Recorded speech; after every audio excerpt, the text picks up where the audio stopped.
Έτσι αφήνουμε το αμάξι και περπατάμε. Μας έφυγε ο χάρτης. Όλα γκρι και μουντά και ξαφνικά έχεις τις διαφορετικές αποχρώσεις του πράσινου. Βλέπω ένα ωραίο μεγάλο πεύκο το οποίο έχει φυτρώσει ουσιαστικά πάνω σε παλιά μπάζα. Και είναι τόσο όμορφο αυτό το δέντρο. Απαγκίστρωση από την Αθήνα προσωπικά νιώθω. Έχω ξεκολλήσει από την Αθήνα και είναι σαν... Καλώς ήρθατε στο podcast του Exploring Greece. Είμαι ο Φιλίμωνας Αρμένης και σήμερα περπατάμε τον ημιτό και αμέσως μπήκαμε στα δύσκολα γιατί έχουμε ένα απότομο μονοπάτι προς τα πάνω. Γεια σου Δημήτρη. Καλησπέρα, είμαι ο Δημήτρης ο Κιτσάκης και θα πάμε μια πολύ ωραία βολτούλα σήμερα στον αγαπημένο μου ημιτό. Δημήτρη, εσύ έχεις τη Mountain Touch, έτσι είναι μια ομάδα που κάνετε διαδρομές πάνω στον ημιτό και σε άλλα σημεία έτσι γύρω από την Αθήνα. Κυρίως εντός Αττικής με κάποιες μεμονωμένες εξορμήσεις εκτός. Η Αττική είναι η μεγάλη μας αγάπη. Είστε σε ένα μονοπάτι τώρα, σωστά. Θες να μου πεις λίγο για αυτό το μονοπάτι? Είμαστε στην αρχή του Κεσαριανή Trail. Ένα μονοπάτι το οποίο δημιουργήθηκε πολύ πρόσφατα και θα είναι μέρος ενός μεγαλύτερου δίκτυου μονοπατιών μήκους άνω των 100 χιλιόμετρων, το οποίο στην ουσία θα περιδιαβαίνει όλο τον ημιτό. Γιατί ο ημιτός είναι ένα βουνό το οποίο έχει μήκος 23 χιλιόμετρα. Τι κάνουμε σήμερα? Περπατάω εγώ, εντάξει. Αλλά πού πάμε? Θα επισκεφτούμε μερικά από τα αγαπημένα μου μέρη στον ημιτό, τα οποία δεν απαιτούν και πολύ προσπάθεια. Το ένα θα είναι η περιοχή του Φραγκομονάστηρου, του Αγίου Μάρκου, και το άλλο θα είναι το δρακόσπιτο του ημιτού. Αυτά μπορούμε να τα επισκεφτούμε μέσω του Κεσαριανή Trail. Ωραία, και βλέπω εδώ τώρα το σημάδι κάτω δεξιά, πάνω στα βράχια. Ναι. Ένα λευκό τετράγωνο με ένα κίτρινο τετράγωνο στη μέση. Όλα τα μονοπάτια έχουν κάποια κωδικοποίηση. Το καθένα πρέπει να είναι με διαφορετικά χρώματα. Στο Κεσαριανή Trail έχουν επιλέξει η σηματοδοσία να είναι ένα άσπρο τετράγωνο, στο οποίο μέσα θα υπάρχει ένας κίτρινος... Τι είναι, τετράγωνο. Ναι.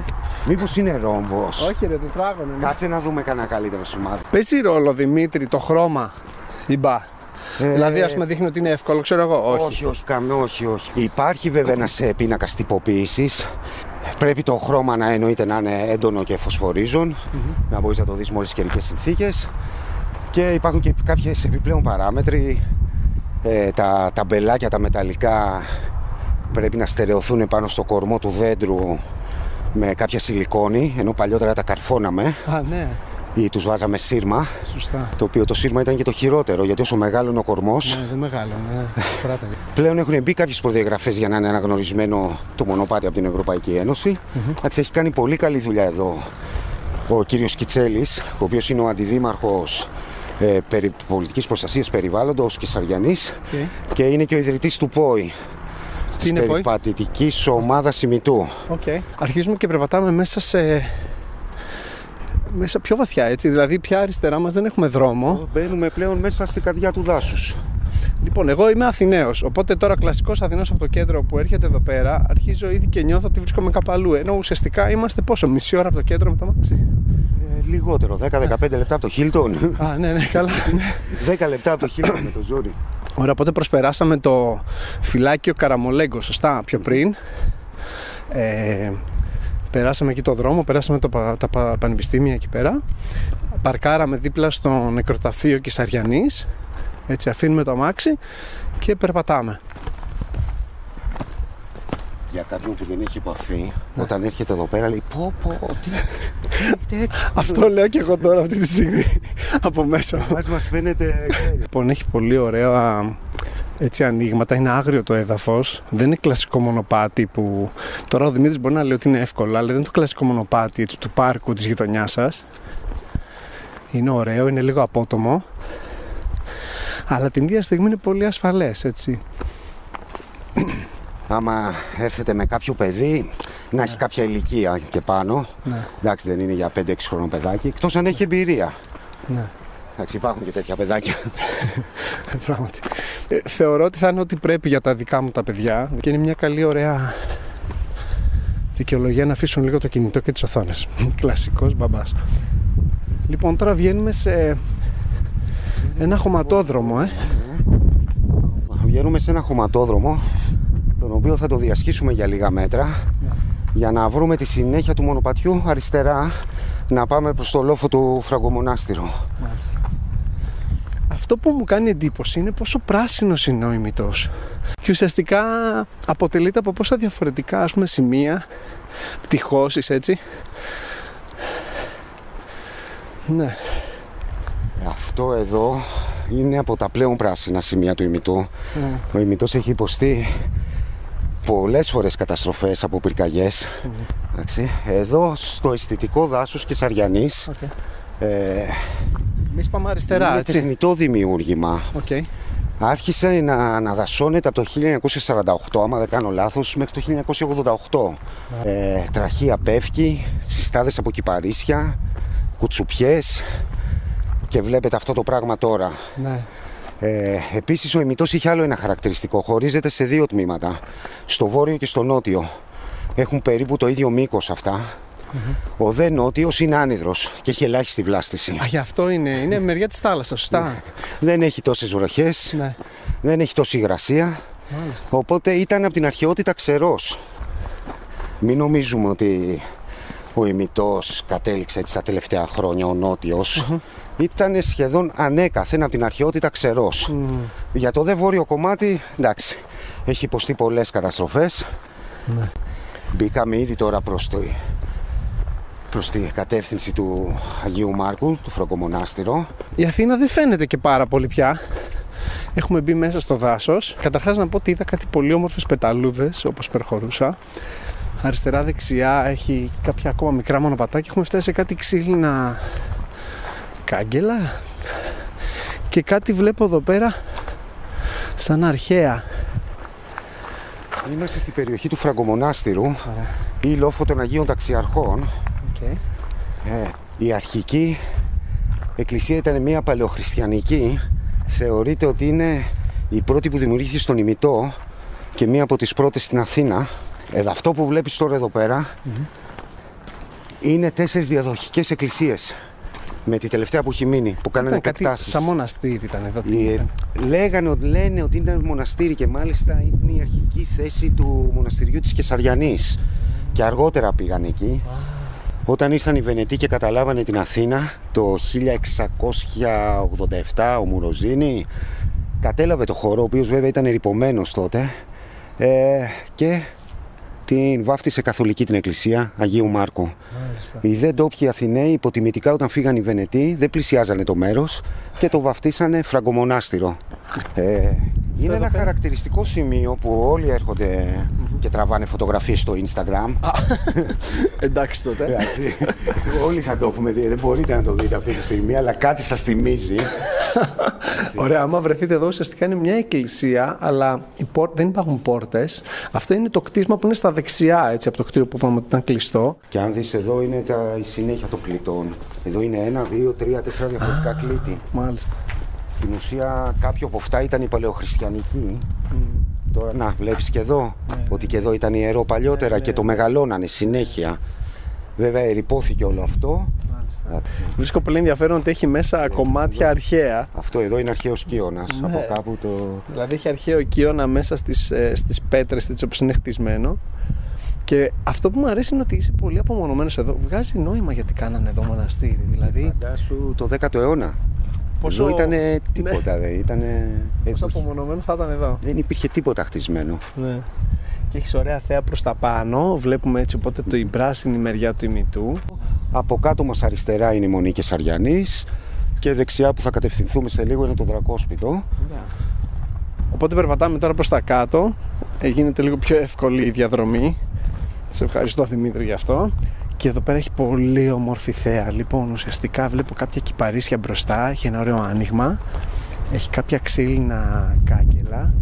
Και στο βάθος βλέπω μέχρι τον Πειραιά και μετά Ελευσίνα. Εκεί πρέπει να είναι Ασπρόπυργος.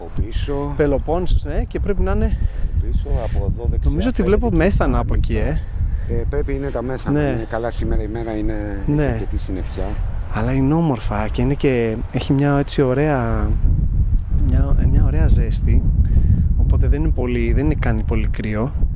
Αυτός εκεί είναι ο λόφος του Καλόγερου που το παρακάψαμε για να μην τον ανέβουμε. Καλά κάναμε, σε ευχαριστώ γι' αυτό. Αριστερά έχει ωραίο πράσινο. Αυτά πρέπει να να είναι τη δέντρα, δεν είναι πεύκα είναι κάποια. Πεύκα είναι. Ναι. Έχει και πεύκα, αλλά βλέπω κι άλλα. Είναι αυτό το είδος της τραχείας πεύκης, γιατί και το πεύκο έχει αρκετά είδη και υποείδη. Αυτά εδώ που είναι φυτεμένα στη Κεσαριανή, στο αισθητικό δάσος, είναι τραχεία. Φαίνεται ότι είναι αποτέλεσμα δεντροφύτευσης, έτσι. Γιατί βλέπεις κάποια κυπαρίσια, βλέπεις πολύ διαφορετικά δέντρα, δεν είναι όλο απλά πεύκο. Βλέπεις τις συστάδες, υπάρχουν συστάδες από κυπαρίσια που τα φυτέψανε. Βλέπεις και ακόμα και ελιές έχει εδώ μπροστά. Αγριελιές έχει αρκετές, όλος ο ημιτός, όχι μόνο εδώ στο αισθητικό δάσος. Η αγριελιά είναι το χαρακτηριστικό της Αττικής γης. Και βλέπω μπροστά μου ένα λατομείο. Τι ήταν αυτό, ήταν κάτι κάποτε? Όλος ο ημιτός έχει υποφέρει από εξορίξεις. Παλιότερα φαινότανε παντού. Εγώ θυμάμαι Μεγάλος Αργυρούπολη, φαινότανε 2 διαφορετικά νταμάρια που τα λέμε, τα οποία σταδιακά τα μπαζώσανε βέβαια με υλικά οικοδομών και τα αναδασώνουν αυτή τη στιγμή από πάνω για το περίφημο μάρμαρο. Δεν είναι εισάξιο της Πεντέλης, αλλά είναι αρκετά καλό. Μάλιστα. Πολύ ενδιαφέρον, και στο βάθος βλέπουμε την Ακρόπολη. Από εδώ που είμαστε είναι ένα τέλειο σημείο εδώ πέρα για όσους δεν έχουν βρεθεί. Τι κάνουμε τώρα, συνεχίζουμε? Θα συνεχίσουμε τώρα να κατευθυνθούμε προς το Δρακόσπιτο. Ωραία.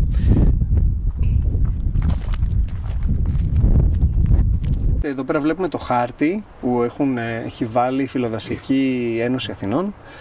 Εμείς ήρθαμε από εδώ πέρα, από εδώ κάτω. Ανεβήκαμε από την Πανεπιστημιούπολη στα αριστερά μας, προχωρήσαμε όλο, προσπεράσαμε το φυλάκιο, το περιφυλάκιο του Καραμολέγκου. Αφήσαμε και το Καλόγερο. Και μου είπες Καραμολέγκος ήταν ένας εθελοντής. Ήταν ένας εθελοντής νεαρός, ο οποίος έχασε τη ζωή του σε μια μεγάλη πυρκαγιά στον ημιτό, μαζί με κάποιους μόνιμους της πυροσβεστικής, στην περιοχή του Καρέα. Και προς τιμή του βαφτίσανε το πυροφυλάκιο των εθελοντών, καθώς και το δρόμος νομίζω έχει μετανομαστεί, που ήταν Εθνικής Αντιστάσεως. Ναι. Και άρα που πηγαίνουμε? Είμαστε στο λόφο ταξιαρχών. Είμαστε στο λόφο ταξιαρχών και θα κατευθυνθούμε εδώ τώρα. Ο χάρτης δεν το έχει βέβαια, θα κατευθυνθούμε κάπου εδώ πέρα. Ωραία. Αυτό εδώ όλο που φαίνεται είναι το αισθητικό δάσος. Μάλιστα. Πολύ δουλειά. Τα 4.000 τόσο. Αυτό είναι και παλιό, δεν είναι κάτι καινούριο. Όχι, θέλω να πω, για να έχει τόσο ωραίο δάσος με σήμερα. 40 χρόνια φυτεύανε. Από το 48 μέχρι το 46, 48 μέχρι το 88. Μάλιστα. Δεν μπορεί να δημιουργηθεί κάτι τόσο όμορφο μέσα σε 2, 3, 5 χρόνια. Φοβερό. Μου κάνει τόσο εντύπωση η διαφορά στα χρώματα. Καταρχάς, επειδή είναι τα σύννεφα, κάνουν κάτι πολύ ωραίους χρωματισμούς. Και άμα κάτσεις και χαζέψεις έτσι το βάθος στην Ακρόπολη, που είναι όλα γκρι και μουντά, και ξαφνικά έχεις τις διαφορετικές αποχρώσεις του πράσινου, είναι πανέμορφο. Ωραία. Οπότε συνεχίζουμε τώρα σε ένα μονοπατάκι εδώ βλέπω αριστερά. Εκεί πάμε. Θα συνεχίσουμε σε μονοπατάκι, το οποίο θα εξελιχθεί μετά σε χωματόδρομο για γύρω στα 1000 μέτρα περίπου. Και άρα περπατάμε προς το Δρακόσπιτο τώρα. Ναι, πάμε προς το Δρακόσπιτο. Είναι μια πολύ ωραία διαδρομή, όπου βλέπουμε όλο το Αττικό τοπίο. Πλέον θα φύγουμε μετά από ένα χρονικό διάστημα, θα φύγουμε από το δάσος και θα είναι καθαρά Αττικό το τοπίο, με τα φρίγανα, τους θάμνους, τα πουρνάρια που θα πω σε θάμνο. Ήδη νιώθω, ρε φίλε, διαφορά στον αέρα, δηλαδή. Νιώθω μια ευεξία ξαφνική. Είναι και ο ήλιος κιόλας. Ο αέρας μου φαίνεται καθαρός και έτσι μυρίζει πεύκο. Ήταν πολύ ζεστός ο χειμώνας και έχουν ανθίσει και πάρα πολλά λουλούδια, τα οποία ανθίζουν την άνοιξη. Ναι. Είναι άλλες οι κλιματικές συνθήκες όταν είσαι σε βουνό αρχικά. Και λόγω υψομέτρου, πόσο μάλλον άμα είσαι και σε ένα δάσος. Έχει διαφορετική υγρασία. Το δάσος απορροφάει τους ήχους αρχικά. Οπότε δεν ακούς κάτι από αυτή την πόλη. Είμαστε πολύ κοντά στην πόλη και αυτή τη στιγμή ο περιφερειακός περνάει από κάτω. Δεν είναι μακριά αυτή τη στιγμή. Στα 500 μέτρα στην ευθεία είναι και δεν ακούς τίποτα. Πρόσεχε λίγο τις πέτρες.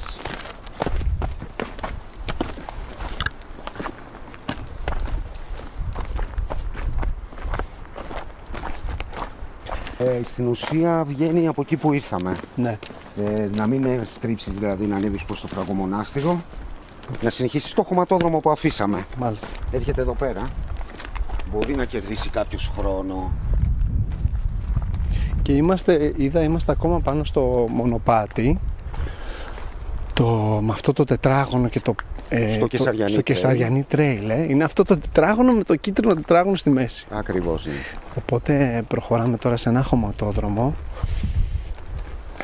Ο καιρός είναι τέλειος, γιατί είμαι με ένα κοντομάνικο. Είμαστε ντυμένοι ελαφριά και κουβαλάμε μαζί έτσι μια τσάντουλα καθένας, ένα backpack. Και τώρα ξαναγίνεται έτσι λίγο ανηφορικός. Είναι ένα μικρό κομματάκι. Τώρα θα δεις λίγο, θα έχουμε γίνει υπέροχη θέα. Ναι. Θα βλέπουμε το δρακόσπιτο, καλά δεν θα το βλέπουμε, περίπου εκεί που είναι. Ναι. Βλέπεις εδώ υπόλοιπα αρχαίων εξορίξεων. Ναι. Τέτοιο. Τι φάση, πολύ πέτρα. Βλέπουμε πολύ σπασμένη πέτρα στα δεξιά. Προσπαθώ να καταλάβω από πού προέρχεται αυτή. Είναι υπολείμματα εξορίξεων τόσο στην αρχαιότητα όσο και στη νεότερη Ελλάδα. Μάλιστα. Ό,τι έχει περισσέψει στην ουσία. Το όμορφο είναι ότι βλέπεις ότι σιγά σιγά τα δέντρα βγαίνουν πάνω τους, δηλαδή. Βλέπω ένα ωραίο μεγάλο πεύκο, το οποίο έχει φυτρώσει ουσιαστικά πάνω σε παλιά μπάζα. Και είναι τόσο όμορφο αυτό το δέντρο, δηλαδή είναι λες και νικάει ένα παρελθόν, ας πούμε, απαξίωσης. Την ανθρώπινη επέμβαση. Ναι, την ανθρώπινη επέμβαση.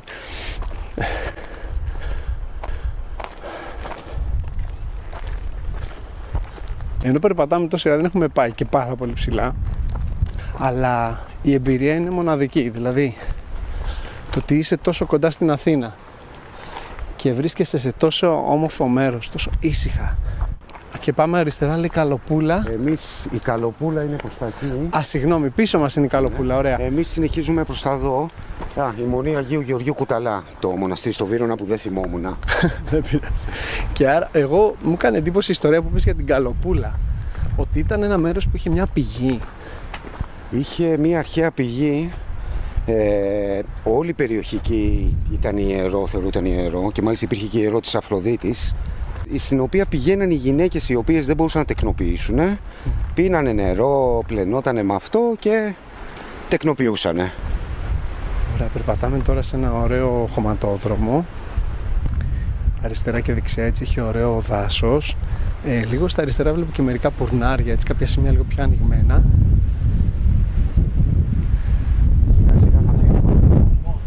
Ακόμα βρισκόμαστε σε χωματόδρομο. Φυσάει πολύ και είναι πολύ όμορφα. Ο ήλιος είναι ωραίος, έτσι ζεστός. Μπορώ να ακούσω έτσι κάποια πουλιά. Μπορώ να ακούσω μια ησυχία γενικότερα σε σχέση με το που ήμουνα στην Αθήνα. Δεν καταλαβαίνεις ότι είσαι Αθήνα. Και γενικότερα δεν καταλαβαίνεις ότι είσαι μες στην Αττική. Στο βάθος φαίνεται ο ημιτός. Το κομμάτι το οποίο είναι λίγο πιο ξερό, λίγο πιο... Περίπου στο κέντρο του ημιτού είναι το σημείο που βλέπεις. Περίπου δεν είναι ο νότιος ημιτός ακόμα. Από εκεί λες ότι έχει κάποια σπηλιά, τερψιθέα. Μάλιστα, και δεξιά τώρα βλέπω μια πολύ ωραία θέα. Έχουμε φύγει λίγο μέσα από τα δέντρα και υπάρχει άνοιγμα. Βλέπω το λυκαβητό, τα τουρκοβούνια. Στο βάθος βλέπω το Όρος Εγάλεο. Όλα είναι έτσι πολύ. Μου φαίνεται πολύ ήσυχη Αθήνα, όσο και αν γινόταν χαμός σήμερα. Μετά είναι το Πικύλο. Το κάτω είναι το Εγάλεο και από πάνω είναι το Πικύλο. Λοιπόν, βρισκόμαστε. Θα φτάσουμε εκεί απέναντι που γυαλίζει, λίγο πιο πριν για την ακρίβεια. Αυτό φαίνεται για πυροφυλάκιο, τι είναι? Είναι ένα πυροφυλάκιο το οποίο επανδρώνεται κατά τους καλοκαιρινούς μήνες, κατά τη διάρκεια της αντιπυρικής. Νομίζω είναι του Δήμου Βύρωνα, άμα δεν κάνω λάθος. Λοιπόν, εδώ είναι ένα ωραίο σημείο το οποίο έτσι είναι πιο εκτεθειμένο και γι' αυτό ακούγεται πιο πολύ αέρας προφανώς. Αλλά. Μας έφυγε ο χάρτης. Ωραία, πιάσαμε το χάρτη, όλα καλά.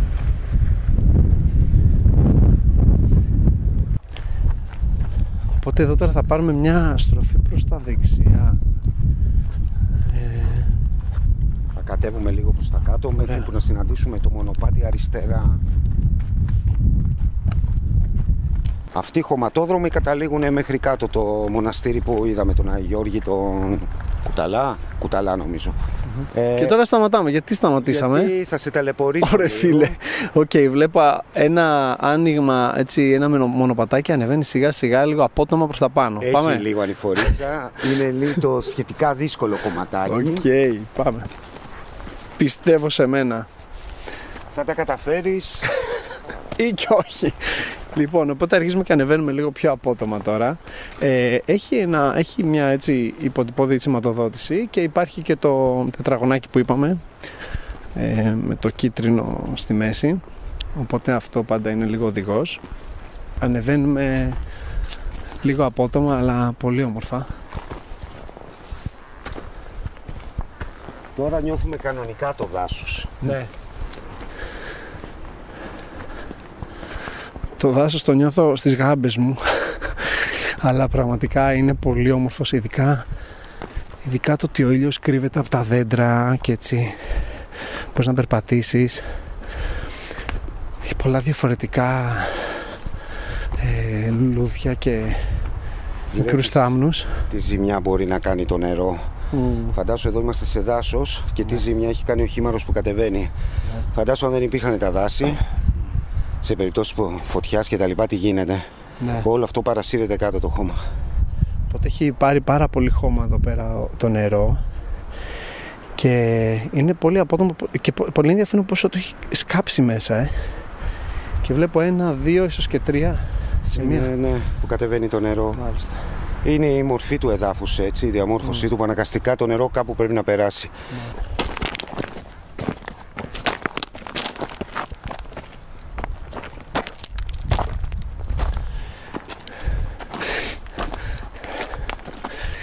Λοιπόν,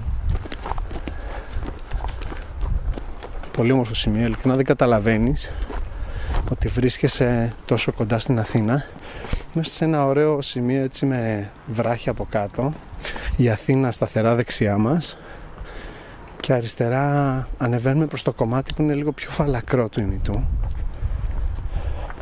Αυτό εδώ πώς το λέμε, ξέρεις? Όχι. Τις πέτρες τοποθετημένες η μία πάνω στην άλλη. Όχι. Βωμό, όχι. Κούκος. Κούκος. Και τι είναι αυτό, Κούκι μας δείχνει το ότι από λέμε. εδώ είναι το μονοπάτι. Ναι. Και χρησιμοποιείται, ούτε ξέρω από πότε, από αρχαιοτάτων θα έλεγα χρόνων. Ναι. Ήταν η αρχαιότερη σηματοδοσία στην ουσία των μονοπατιών. Μάλιστα. Κάποιοι το κάνανε όχι μόνο η ορειβασία ή η πεζοπορία, είναι σύγχρονο σπορ άθλημα, αλλά το κάνανε από παλιά οι τσοπάνιδες, Ναι, κτηνοτρόφοι, ναι, μαρκάρανε έτσι τις περιοχές. Μερικά είναι πολύ ψηλά, αυτό εντάξει είναι υποτυπώδες, είναι ένας μικρός κούκος, αλλά ο καθένας που περνάει άμα βάζει και κάτι θα μεγαλώσει. Οπότε βάζουμε και εμείς την πετρούλα μας. Παίρνω και εγώ μια πέτρα, λοιπόν, περίμενα να βρω μια πέτρα. Α, αυτή είναι καλή. Είναι πλακουτσερή. Δεν χρειάζεται εδώ. Όχι, εδώ θα τιμήσω τον κούκο. Βλέπεις ότι έχουμε ξεφύγει από το δάσος. Ναι. Έχει γίνει και το πεδίο που λέμε εμείς πιο τραχή, πιο δύσκολο. Είναι σχετικά δύσβατο. Εντάξει. Έχει αυτές τις κροκάλες, τις πέτρες. Είναι λίγο ζώρικο. Εντάξει. Αλλά αποζημιώνεσαι από τη θέα. Γιατί έχει καλές θέες. Δεν εμποδίζουν πλέον τα δέντρα.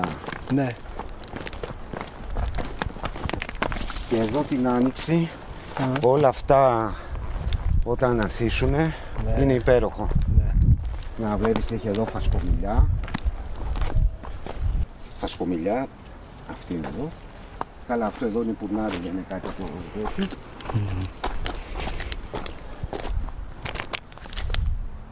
Α, αυτό είναι τέτοιο ασφάκα που λέμε.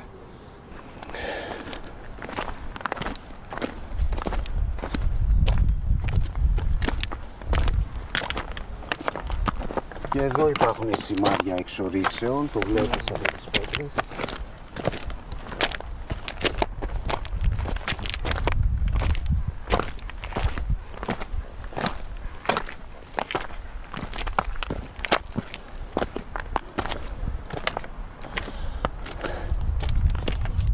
Δεν είναι κουραστική διαδρομή. Όχι, ωραία.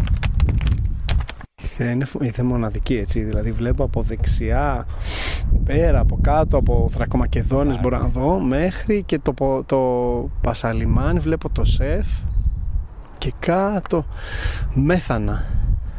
Ενώ είναι λίγο θολή ατμόσφαιρα, Και πάλι όμως φαίνονται τόσο καθαρά. Ναι, εδώ βλέπω ένα άλλο, ναι, ένα σπρέι με έναν κύκλο και κόκκινο πορτοκαλί στη μέση. Είναι από τα παλιότερα μονοπάτια που αποκτούσες πρόσβαση στο Δρακόσπιτο. Έρχεται από τη Μονή κάτω, από το Καρέα. Μάλιστα. Είναι δύσβατο βέβαια. Αν κουράστηκες να ανέβεις αυτό εδώ, ναι. Αυτό είναι αρκετά ζώρικο. Δεν το συνιστώ. Σου πετάγονται, έχεις δει ποτέ πέρδικα? Όχι. Τι είναι, αυτή είναι... Πού είναι, πάνω στο whisky? Αυτό, ναι, είναι ένα κοντόχοντρο έτσι. Και λες, μα πώς πετάει αυτό το πράγμα? Και τι είναι αυτό ακριβώς? Αυτό είναι σαν όχι, σαν κότα. Ένα πτηνό, ναι, το οποίο πετάει κανονικά. Ναι. Αλλά συνήθως κάθεται στο έδαφος και μόλις φοβηθεί, ναι, πετάγεται ξαφνικά. Και μπορεί να είσαι εδώ για να το δεις μπροστά σου στα 5 μέτρα, να σου κάνει ένα και να φεύγει.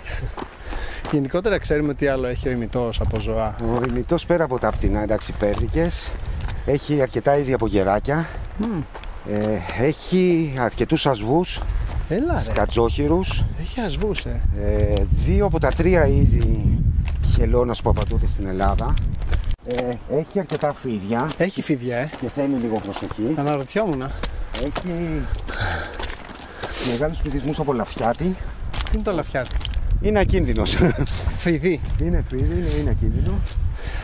Βέβαια έχει και αρκετές οχές. Θέλει λίγο προσοχή. Στο νότιο, από την εμπειρία μου πάντα, έχω συναντήσει περισσότερες οχές. Ίσως λίγο του κλίματος, επειδή είναι ξερό, έχει πιο πολλές πέτρες, είναι πιο πετρώδης, προφανώς γι' αυτό. Αυτό εδώ. Τι είναι αυτό, ρε φίλε? Είναι το αρχαίο λατομείο. Είναι το καράβι. Πολύ περίεργο. Κανονικά το λένε λατομείο κουταλάκι αυτό. Okay. Αλλά οι αναρχιτές το έχουν βγάλει καράβι. Οπότε ουσιαστικά πας πάνω, δένεσαι και κατεβαίνεις. Ναι. Όχι, ανεβαίνεις κανονικά. Περίμενε. Είναι ένα αρχαίο λατομείο στο οποίο μπορείς ουσιαστικά να δεις τα χτυπήματα που κάνανε. Φαίνεται ότι είναι πάρα πολύ παλιό. Να, εδώ είναι οι διαδρομές μας. Αυτό κάνεις. Ξεκινάς να σκαρφαλώνεις. Τα βλέπω και κάποια ωραία. Εκείνη η ασφάλεια. Ναι, ασφάλειες πάνω και αρχίζει και σκαρφαλώνεις. Μάλιστα. Εδώ αυτή είναι μια διαδρομή, πάει έτσι. Αυτή είναι σχετικά δύσκολη. Είναι πολύ ενδιαφέρον το πόσο απόμερα είναι εδώ πέρα. Και κοίταξε να δεις, έτσι, δηλαδή αμέσως έχει πρασινίσει, έχουν βγει διάφορα, είναι διαφορετικό σημείο, μαζεύει και νερό πιο εύκολα.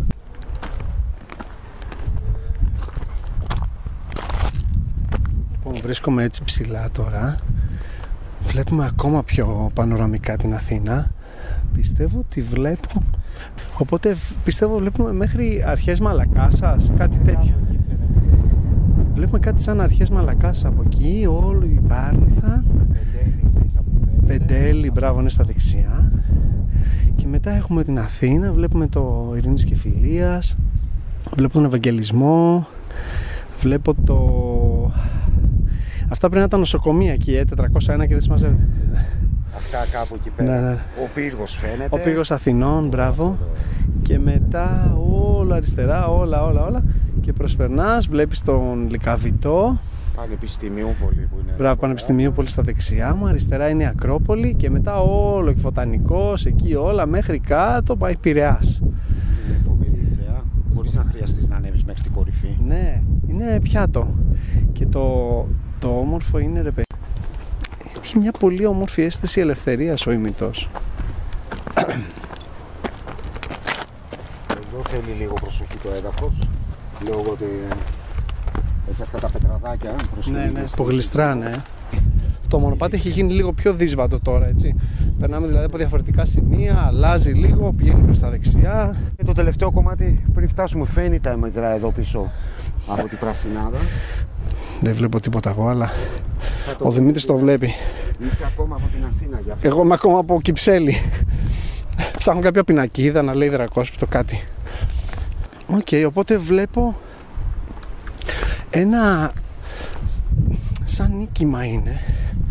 Λίγο μου θυμίζει και οχυρό, κάτι περίεργο. Ναι, από εδώ τώρα δεν ξέρω, δεν το έχω δει ακόμα. Εγώ τώρα σου λέω, βλέπω κάτι πέτρες μία πάνω στην άλλη. Με φοβερή θέα. Όποιος δράκος έμενε εδώ πρέπει να έχει τέλεια θέα.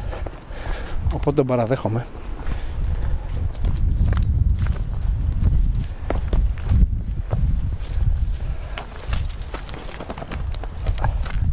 καταγδαρθεί, αλλά είναι τέλεια. Τεράστιοι βράχοι, βάλουμε ένας πάνω στον άλλον. Αυτό είναι το δρακόσπιτο, το μίνι δρακόσπιτο. Εντάξει, γιατί περισσότερο έχουμε εμπειρία από τα αντίστοιχα της Εύβοιας, τα οποία είναι τεράστια. Μιλάμε 10-20 μέτρα. Ναι. Αυτό εδώ είναι το παιδί των δρακόσπιτων. Είναι πολύ μικρό. Εντάξει, αλλά έχει όλα τα χαρακτηριστικά γνωρίσματα ενός δρακόσπιτου. Δηλαδή την κατασκευή χωρίς κάποιο συνθετικό υλικό. Βλέπεις πως είναι τοποθετημένες. Όλες αυτές εδώ πέρα οι πλάκες ζυγίζουν τόνους. Και απλά έχουν κάτσει μία πάνω στην άλλη. Να μπούμε μέσα. Έλα λίγο μέσα. Δηλαδή μόνο να πες λίγο με προσοχή.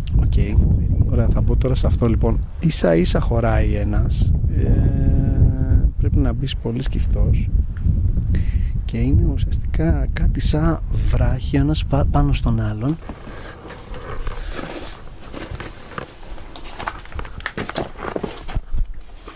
Μια χαρά. Ωραία φίλε, τι εδώ μπορείς να κάτσεις όρθιος πλέον. Κοίτα εδώ. Λοιπόν, ουσιαστικά είμαι μέσα σε ένα σαν σπηλιά είναι, αλλά τεχνητή. Με τεράστιους βράχους, πανέμορφους, έτσι τοποθετημένους πολύ όμορφα. Θα μπορούσε να έχει χρησιμοποιηθεί και σαν οχυρό φάση. Υπάρχει ένα άνοιγμα αριστερά, πέρα από τη κυρίως την πόρτα. Υποτυπώδης πόρτα, έτσι, μικρά ανοίγματα είναι ουσιαστικά. Ναι. Αυτοί που το έχουν μελετήσει λένε ότι ήταν πιο ψηλό στην ουσία, απλά έχει κάτσει λόγω του βάρους, και το χώμα και ειδικά από την πίσω πλευρά, οπότε στην αρχαιότητα, γιατί αυτό δεν μπορεί κανένας να το χρονολογήσει. Μάλιστα. Και σαν μικρό καταφύγιο, Πολύ πιθανό. Τώρα ακριβώς η χρήση δεν ξέρει κανείς τα δρακόσπιτα, δεν μπορούν. Βλέπω γύρω-γύρω έτσι πολύ χοντρή βράχη. Κάθε μία από αυτές τις πλάκες ζυγίζει τόνους. 4-5 τόνους. Να βλέπεις αυτό εδώ χαρακτηριστικά πίσω. Αυτό εδώ πρέπει να είναι πάνω από 10 τόνους η βάση. Και είπες κάτι για ανάγλυφα. Υπήρχαν 2 ανάγλυφα τα οποία τώρα δεν φαίνονται. Υπήρχε μια γενική αμορφή και ένα λιοντάρι, τα οποία πρέπει να ρίξεις νερό να φανούν, αλλά... Πολύ ενδιαφέρον. Όχι, τώρα πέρα από την πλάκα φαντάσου το feeling ότι εδώ μέσα σε αυτό το πράγμα μπορεί να ζούσε κάποιος ή πριν από 3.000 χρόνια, δηλαδή αν μπορείς να το διανοηθείς. Άλλοι το λένε το αρχαιότερο σπίτι της Αττικής αυτό το πράγμα, ξέρεις, εισαγωγικά, γιατί είναι το μόνο που έχει μείνει. Με σοκάρει το μέγεθος των βράχων και το πώς κουβαληθήκαν αυτοί εδώ πέρα, δηλαδή. Μάλιστα. Πάμε. Η θέα απ' έξω είναι μοναδική εδώ μεταξύ. Όπα, πάω να βγω τώρα. Δεν θα σου κρατήσω τίποτα. Όχι μωρέ, σιγά σιγά. Να βγάλεις το σακίδιο. Όλα καλά, όλα καλά. Λοιπόν, μετά από αυτή τη μικρή δοκιμασία να βγω. Όλα καλά. Βγήκαμε από το δρακόσπιτο. Έχει φοβερή θέα και νομίζω ότι θα ήταν πολύ όμορφο σημείο για να κάνετε ένα διάλειμμα. Ειδικά αν έχετε κάτι που θέλετε να τσιμπήσετε, να τα πείτε. Πολύ όμορφο σημείο.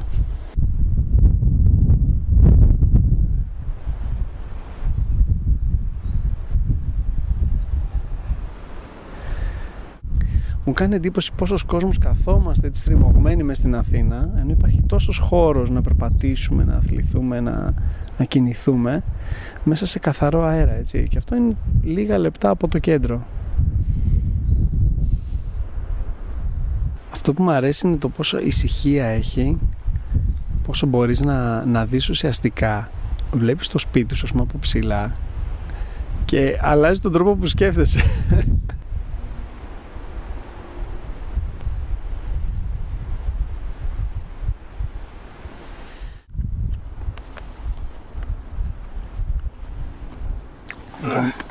Ακούγομαι να τρώω ένα μήλο. Νομίζω ότι ήταν καλή φάση να έχω ένα μήλο εδώ πάνω. Ναι, και βλέπουμε το πολύ μιλάμε και πιο κάτω.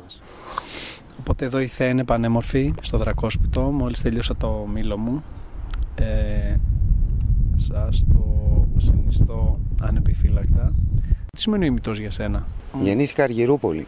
Τα πρώτα μου βιώματα ήταν να ανεβαίνω πάνω στο βουνό με το συγχωρεμένο του πατέρα μου. Είναι τα πάντα. Είναι το πρώτο πράγμα που έβλεπα όταν σηκωνόμουν το πρωί και το τελευταίο πριν κοιμηθώ το βράδυ. Ακόμα και τώρα εθελοντής σε ενωμένο κέντρο, είμαι εθελοντής στην Αργυρούπολη. Δεν μπορώ να ζήσω χωρίς τον ημιτό, το λέω. Έχουμε ξανακατηφορήσει δίπλα στην Πανεπιστημιούπολη και ουσιαστικά η φασαρία της Αθήνας μας ξαναπερικλεί. Ευχόμαστε να σας άρεσε αυτό το podcast με τις διαδρομές για το Exploring Greece. Από μένα και το Δημήτρη εδώ μαζί μου, γεια χαρά! Καλό μεσημέρι!